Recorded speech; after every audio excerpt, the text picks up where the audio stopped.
তো আমরা এখানে যে বিষয়টা নিয়ে প্রথমে আলোচনা করব সেটা হচ্ছে জীব অণু এর প্রধান রাসায়নিক যে অণুগুলো লাগে, মানে মলিকিউলগুলো লাগে, সেই মলিকিউলগুলো কি?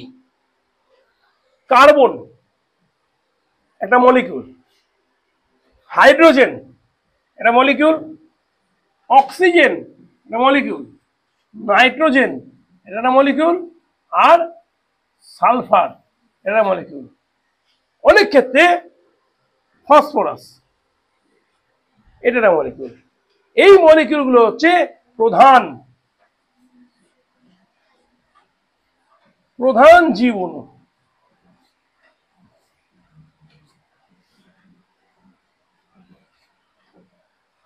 এই অণুগুলোর যদি কোনো রকম ভাবে আমাদের শরীরের মধ্যে ঘাটতি ঘটে যায়, তাহলে আমাদের শরীরের প্রচুর ধরনের রোগ এবং ভাঙন শুরু হয়ে যাবে। যদি আমরা ডিএনএ দেখি, ডিএনএ এর মধ্যে carbon, hydrogen, oxygen, nitrogen, phosphorus, এই সব কটা জিনিস আছে, সব কটা জিনিস। তাহলে এই উপাদানের মধ্যে কোনো উপাদান যদি ঘাটতি ঘটে যায় শরীরের মধ্যে, এই সমস্ত মেজর এলিমেন্টে যদি ঘাটতি ঘটে যায়, তাহলে আমাদের শরীর ভাঙতে শুরু করবে। তো বায়োমলিকিউলসের আজকে আমরা প্রথমেই আমাদের গঠনগত কার্যগত এককের যে প্রধান অংশ, জেনেটিক ম্যাটেরিয়াল যাকে বলা হয় থাকে, ডিএনএ, এবং তারই সমতুল্য আরেকটা জেনেটিক ম্যাটেরিয়াল নাম হচ্ছে আরএনএ, এর সম্বন্ধে জানবো। তো প্রথমেই আমরা জানবো হচ্ছে ডিএনএ এর রাসায়নিক গঠন।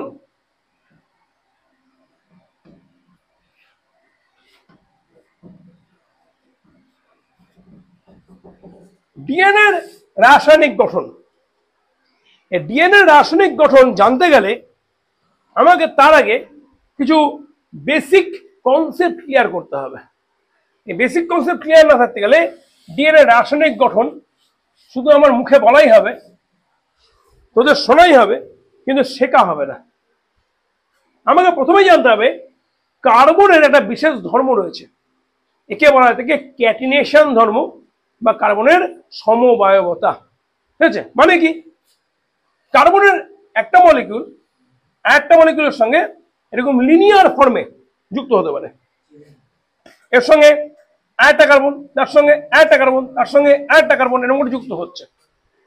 কার্বনের নিজস্ব যোজ্যতা 4, মোট ইলেকট্রনের সংখ্যা হচ্ছে 6টা, আর শেষ কক্ষপথ ইলেকট্রন হচ্ছে 4টা, তার যোজ্যতা 4 হয়ে থাকে। তাই এর যদি আমরা বাইরের কক্ষপথ ইলেকট্রন সংখ্যাকে ধরে নিয়ে দেখি, তাহলে এর কানেক্টিভিটি মানে কাউকে যুক্ত করার মতন ক্ষমতা 4টা মলিকিউলকে একসঙ্গে জুড়তে পারে। ঠিক আছে? এর সহজতর যে গঠনটা হয়, কার্বনের সঙ্গে 4খানা মলিকিউল যুক্ত হয়ে নিয়ে তৈরি করা হচ্ছে CH4, এর রাসায়নিক নাম হচ্ছে মিথেন, আমরা সবাই জানি। ঠিক আছে? এরকম করে কার্বনের সঙ্গে কার্বন ক্রমাগত যুক্ত হতে গেলে একে বলা থাকে কার্বনের একটা ক্যাটিনেশন, এটাকে ক্যাটিনেশন ধর্ম বলা হয় কার্বনের যুক্ত হওয়ার ক্ষমতাকে। এবং এই যুক্ত হওয়ার যে লিনিয়ার লাইন, লম্বা লাইন, একে লিনিয়ার লাইন বলা হয় থাকে, এই লিনিয়ার দ্বারা তারা যুক্ত হয়। এখানে যোজ্যতা 4 করতে হবে, তাই এখানে 4টা হাত দিয়ে দিলাম কার্বনের। এই হাতটা কমন হাত, এটা মাথায় রাখতে হবে। ঠিক আছে? এখানে এদিকে দুটো দিতে গেলে দেখ এই কার্বনটা 4টা হাত হয়ে গেল, আবার এদিকে দুটো হাত দিয়ে দে, আবার এই কার্বনটা 4টা হাত হয়ে গেল, আবার এখানে দুটো দিয়ে দে, এই কার্বনটা 4টা হাত হয়ে গেল, আবার এখানে দুটো দিয়ে দে, কার্বনের 4টা হাত হয়নি কিন্তু এখনো, এখানে একটা দেবো, কার্বনের 4টা হাত কমপ্লিট হলো। আমি প্রসেসটাকে এখানে থামিয়ে দিতে পারি, আবার কার্বনকে এখানে বাড়াতেও পারবো। একটা কার্বন যুক্ত করলাম, 4টা হাত করে দিলাম, একটা কার্বন যুক্ত করলাম, 4টা হাত করে দিলাম। সারা জীবন ধরে লিখে যাবো, তাও শেষ হবে না। তাই এরকম করে কার্বন ক্রমাগত নিজের মধ্যে যুক্ত হতে পারে, এই ঘটনাকে বলা থাকে কার্বনের ক্যাটিনেশন ক্যারেক্টারিস্টিক্স। ক্লিয়ার ব্যাপারটা? এবার কার্বনের এই বিশেষ ধর্মের উপর ভিত্তি করে বলতে পারি যে পৃথিবীতে অজৈব যৌগ সংখ্যা নির্দিষ্ট হতে গেলেও জৈব যৌগের সংখ্যা কিন্তু নির্দিষ্ট নয়। কেন জৈব যৌগ ক্রমাগত কার্বন ক্যাটিনেশন ধর্মের ভিত্তি করে নিয়ে ক্রমাগত বৃদ্ধি পেয়ে যাবে পেয়ে যাবে পেয়ে যাবে পেয়ে যাবে, এর শেষ কিন্তু করা সম্ভব না। ঠিক আছে, প্রাকৃতিক ভাবে হয়তো জৈব যৌগ পরিমাণ কম হতে গেলেও কৃত্রিম ভাবে প্রচুর জৈব যৌগ তৈরি করা যেতে পারে। এই কার্বনগুলোকে আমরা একটা কার্বন হলে মিথ, ইথ, দুটো prop, but, pent, hex, hep, oct, non, dec এরকম নাম দিয়ে থাকি, বা propane, butane, hexane, heptane, octane, nonane, decane, বা mono, di, tri, tetra, penta, hexa, hepta, octa, nona, deca এরকম বিভিন্ন নাম দিয়ে থাকি। ঠিক আছে, তাহলে এই হচ্ছে কার্বনের সঙ্গে কার্বনের যুক্ত হবার একটা বিশেষ ধর্ম। কার্বন শুধুমাত্র এইভাবেই যুক্ত হয় না, কার্বনের সঙ্গে কার্বন যুক্ত হচ্ছে এটা একযোজী বন্ধনের সাহায্যে। এরকম করে কার্বন আরেকটা বন্ধন দ্বিযোজী বন্ধনের সাহায্যে যুক্ত হতে পারে। ঠিক আছে, এই অবস্থায় এখানে কার্বনের দুটো হাত একে অপরকে ধরে আছে, মানে বন্ড ধরে আছে। তাহলে এখানে একটা করে হাত করতে পারি আর এখানে একটা করে হাত করতে পারি, তারপরে কার্বনের এখানে দ্বিযোজী বন্ধন তৈরি হলো। একযোজী বন্ধন তৈরি হওয়ার সময় এখানে থাকে একটা পাই বন্ড। যখন দ্বিযোজী বন্ধন তৈরি হচ্ছে তখন একটা পাই বন্ড, একটা সিগমা বন্ড তৈরি হচ্ছে। ঠিক আছে, আবার কার্বন তিনযোজী বন্ধন সাহায্যেও একেবারে যুক্ত হতে পারে। তখন এদিকে একটা বন্ড, এদিকে একটা বন্ড হয়, একটা পাই বন্ড, একটা সিগমা বন্ড, একটা পাই বন্ড রয়েছে। আমি এই বন্ডটাকে ছোট করেছিলাম এই কারণের জন্য, আমি সিগমা লিখতে পারি। ঠিক আছে, দেখানোর জন্য। বাস্তবে তো এরকম ছোট ছোট হয় না, সবগুলো একই সাইজের আঁকতে হয়, আঁকার সময় যে এরকম দাগ এরকম দাগ এরকম দাগ দিলাম। ঠিক আছে, এখানে সিগমা লিখতে পারতাম না, তাই জন্য আমি ছোট করে এখানে সিগমা লেখার জন্য এখানে ছোট করেছিলাম। ঠিক আছে, তো দুটো পাই একটা সিগমা এরকম বন্ড নিয়ে থাকে। তাহলে এই তিন রকম ভাবে কার্বনের সঙ্গে কার্বন যুক্ত হতে পারে। এই পর্যন্ত ক্লিয়ার? কোনো অসুবিধা?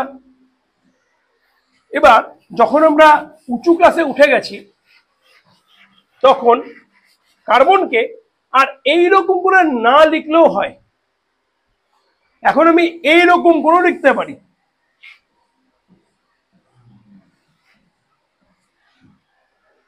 এটাও কিন্তু একটা গঠন হয়ে গেল। ঠিক আছে, শুধুমাত্র এখানে বন্ধনটাকে ক্লোজ করার জন্য জাস্ট এখানে হাইড্রোজেন লিখে দিলাম। এই জিনিসটা সবাই ভালো করে বুঝে নে।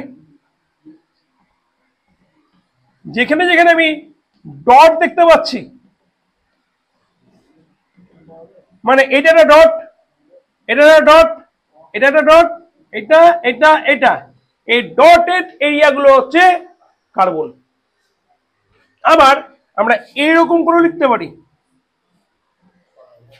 ঠিক আছে, এইখানে দেখা গেল লিখলাম একটা ওইচ, এখানে ডবল বন্ড দিয়ে একটা ও, এখানে হাইড্রোজেন, এরকম করেও আমি সংকেত লিখতে পারি।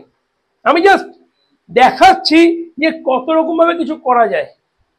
তাহলে শুধুমাত্র আমাকে কার্বন লিখে লিখে বন্ড করতে হবে তার কিন্তু কোনো মানে নাই, আমি এইভাবেও কাজ করতে পারবো। তো এই গঠনটাকে বলা হয় থেকে লিনিয়ার স্ট্রাকচার, মানে একটা লম্বা চেন।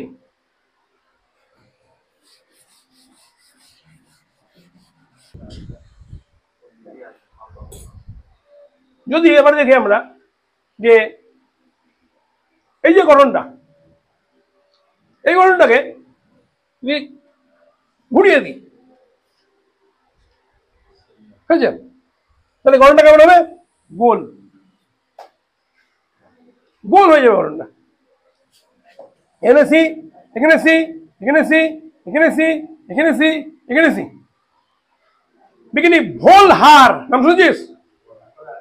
ভোলহার এরকম গঠন প্রথম কল্পনা করেছিলেন যে যদি লিনিয়ারকে গোল করে দেওয়া যায় তাহলে গেলে এটা দেখতে এরকম সাইক্লিক স্ট্রাকচার নেবে। কথা বুঝতে অসুবিধা? সাইক্লিক স্ট্রাকচার দেখতে ভালো লাগছে? কেমন যেন লাগছে? কেমিস্ট্রি তো মনে হচ্ছে না, যে গোল চাকতির মধ্যে কার্বনকে বসিয়ে দিয়েছি, এটা ভোলহারের মনে হয়েছিল। দেখতে ভালো লাগছে না? সাইক্লিক গঠনটা দেখতে ভালো লাগছে না? তাই সাইক্লিক গঠনটাকে দেখতে ভালো করার জন্য সে করলো কি, যে এই চাকতিটাকে তুলে দিল, তুলে দিয়ে বললো আমি কার্বনগুলোকে এরকম করে লিখলাম 1 2 3 4 5 6 ছটা কার্বনকে লিখলাম যেমন করে লেখা আছে, দিয়ে এইগুলোকেই এইরকম করে দিচ্ছি।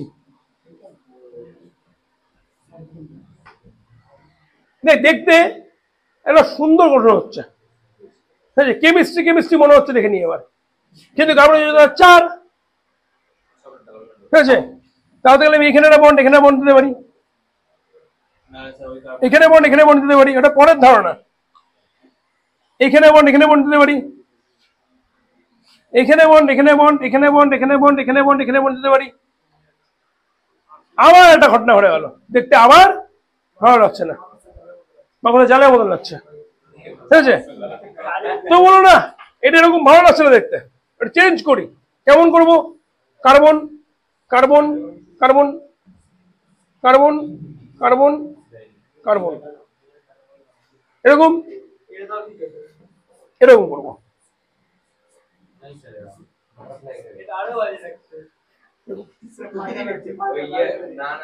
ঠিক আছে। তো যখন আমরা কোনো একটা প্ল্যান করি, দেখবি মনে হলো আজকে প্ল্যান বানাবো, কাগজ নিয়ে বসলি, রুল নিলি, সাবটা নিলি, ছিঁড়লি, ফেললি, বসলি, বস নিয়ে পেনটা রেখে উঠে আলি, হয় কি না? আবার এসে নিয়ে কিছুটা লিখলি, হ্যাঁ ভালো আছে না ডিজাইনটা, 5 দিন পর হঠাৎ তোর মনে হলো ডিজাইনটা এরকম করলে ভালো হতো। তো এইরকম করে ডিজাইনটা বানাচ্ছিল, এটা বানালো ভালো লাগলো না, এটা বানালো ভালো লাগলো না, এটা বানালো ভালো লাগলো না, তখন বললো যে এই মডেলটা যদি এইটা এরকম করি, যে এই একটা বন্ডকে ঘুরিয়ে এইখানে করে দিলাম, আর এই বন্ডটাকে ঘুরিয়ে এইখানে করে দিলাম, এরকম যদি করি তাহলে কেমন লাগবে? ঘোরার চিন্তা করতে শুরু করলো। তোরা আজকে হাতে কলমে পেয়ে গেছিস বইয়ের মধ্যে, দেখতে বেঞ্জিনিয়ারিং এরকম হয়, তাই জন্য আমরা এঁকে দিচ্ছি।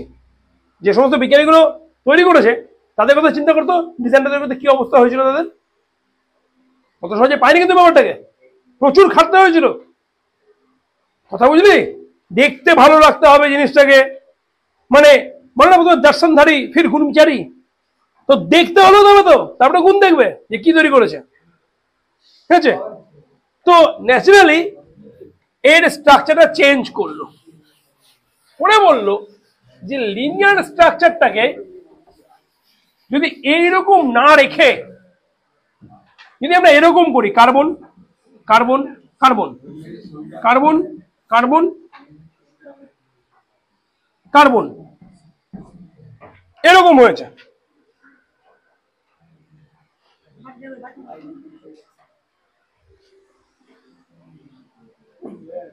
ঠিক আছে, এরকম হয়েছে, কার্বন কার্বন এরকম গঠন হয়েছে, বুঝে গেছে। এবার এই অবস্থাতে এই গঠনটাকে যদি আমি এইখানে একটা বন্ড দিই আর এখানে একটা বন্ড দিই, তাহলে দেখ এই কার্বনটার 1 2 3 4 যুদ্ধ 4 হয়ে গেছে। পাশাপাশি এই কার্বনটি যদি হাত বাড়িয়ে দিই এদিকে, তাহলে দেখ এই কার্বনটার 1 2 3 4 চারটা বন্ড হয়ে গেছে, হয়ে গেল। এবার এইটা বাদ দিয়ে যদি এইখানে একটা দাগ দিই আর এখানে একটা দাগ দিই, তাহলে দেখ 1 2 3 4 চারটা হয়ে গেছে। আর এর যদি এইখানে দাগ দিয়ে দিই 1 2 3 4 চারটা হয়ে গেছে। একটা বাদ দিয়ে যদি আবার এখানে একটা দাগ দিয়ে দিই, দেখ সব করে 4 করে যোজিত হয়ে গেল, দেখতেও ভালো লাগছে, ঠিক আছে। এবার এই স্ট্রাকচারটাকে যদি আরেকটু ভালো করে আঁকতে হয়, এত বড় না একে, তাহলে আমরা এরকম করে আঁকতে পারি।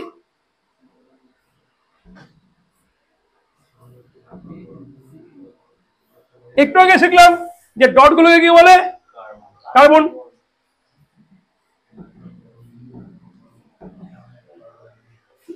কতটা সুন্দর দেখতে স্ট্রাকচার তৈরি হলো, ঠিক আছে। তো এই যে স্ট্রাকচারটা, এটাকে আমরা বলছি একটা আদর্শ গঠন সাইক্লিক স্ট্রাকচারের মধ্যে। কেমন করে এলো বুঝতে পেরেছিস? এবার একটা কনফিউশন চলে এলো যে যদি আমি এইটাকে আবার এরকম করে লিখি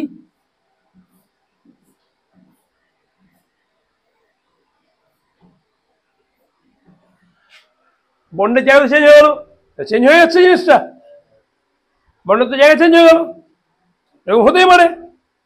এই নিয়ে বিজ্ঞানীদের মধ্যে একটা ধরাশায়ী মারামারি শুরু হয়ে গেল যে এইটা এরকম লিখবো না এরকম লিখবো, কেমন লিখবো? বললো এইটা এরকম লেখা যায় এরকম লেখা যায়, কি বলে? Resonance, resonance, resonating structure. কি করে হচ্ছে? যদি এর গঠন ঠিক মতন জানি কি করে হচ্ছে, তাহলে কি করে জানবো? দেখিয়ে ব্যাপারটাকে, শিখি জিনিসটাকে।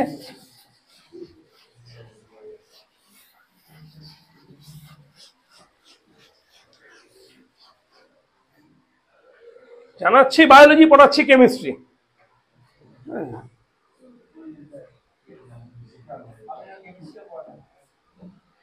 এটা হচ্ছে বেঞ্জিন রিং, এর মতন একটা গঠন। বেঞ্জিন কেন বলছি? C6H6 এখানে লিখছি আমি, ঠিক আছে? C6H6 কে লিখছি, এখানে একটা, এখানে একটা, আর এখানে একটা বন্ড। এটা বোঝা যাচ্ছে? অসুবিধা তো বুঝতে? এবার দেখ, এই যে ডবল বন্ডটা আছে, এই বন্ডটার ইলেকট্রনটা এখান থেকে ভেঙে গিয়ে এর শীর্ষ ভাগে গিয়ে লাগলো। আমরা ফিজিক্সে পড়েছি যে ইলেকট্রন সূচার অগ্রভাগে সব থেকে বেশি থাকতে পারে, আয়ন, ঠিক আছে? যার জন্য বাটির উপরে বজ্র নিরোধক লাগানো হয়, যেটা দেখতে সূচার অগ্রভাগ যুক্ত, ঠিক আছে? শুনেছি নিশ্চয় কথাটা।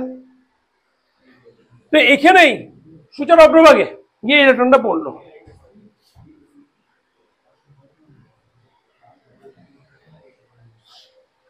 এর গঠন যেমন ধরনের, ঠিক আছে? এরপরে যদি আমি গঠনটা দেখি, এরপরে কি হতে পারে, এরপরের স্ট্রাকচারটা দেখতে জিনিসটা এরকম ধরনের হবে। এখানে মাইনাস, মানে ইলেকট্রন আছে একটা, এই বন্ডটা নাই, কারণ এই বন্ডের ভেতরে মাইনাসটা এখানে এসছে, মাথার উপরে এসছে, কিন্তু এখানকার যে বন্ডটা এখানে আছে, এখানকার বন্ডটা এখানেই আছে। এই পর্যন্ত ক্লিয়ার? কোনো অসুবিধা? এবার দেখ, এইটা এখান থেকে এখানে যাবে, আর এই ইলেকট্রন এখানে থাকবে না, এখানে কোথায় যাবে বলতো? এখানে। কেন? এখান থেকে উঠেছিল যেহেতু, এখানে গেছে, এখান থেকে এখানে আসবে, ঠিক আছে? আকর্ষণ না, ইলেকট্রন জাম্প করছে, এই যে গঠনটা হবে সেটা যেরকম।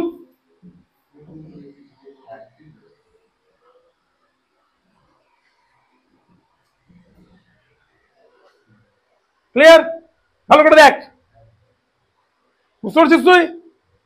এটা কোথায় যাবে বলতো?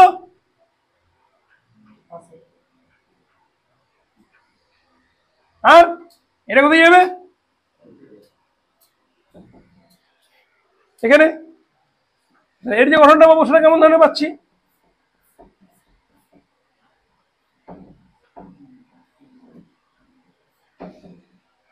এরকম, বুঝতে পারলি? তাহলে একটাই ইলেকট্রন বাকি আছে এখানে, এটা ঘুরে এখানে যাচ্ছে।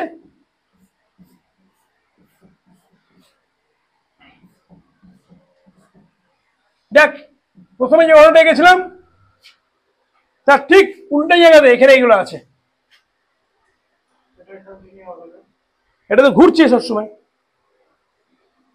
এটা আবার ঘুরে নিয়ে এ ঘুরতে ঘুরতে এরকম হবে, এ ঘুরতে ঘুরতে এরকম হবে, এ ঘুরতে ঘুরতে এরকম হবে, এ ঘুরতে ঘুরতে এরকম হবে। বললো এত ঝামেলা, গল্প শেষ, গল্প শেষ, পুরাই ঘোর, ঘুরতেই থাক।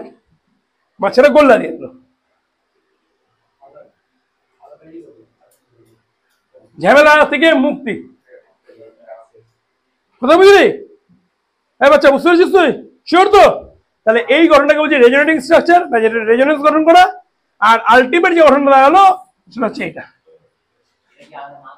হ্যাঁ, না সেম নাম, ঠিক আছে?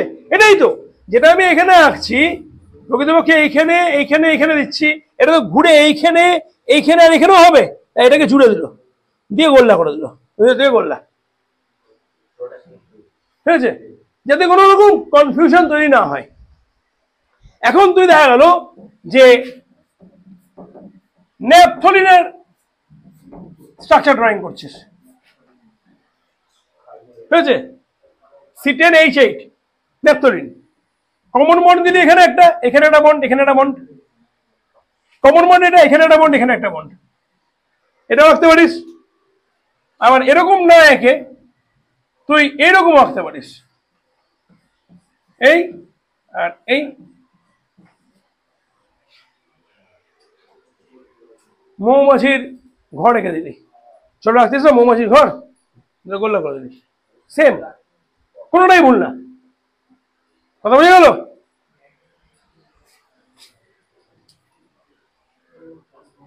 আশা করি তোরা সাইক্লিক যে স্ট্রাকচারটা বুঝতে পেরেছিস এবং বন্ডিং ক্যারেক্টারিস্টিক্স বুঝতে পেরেছিস।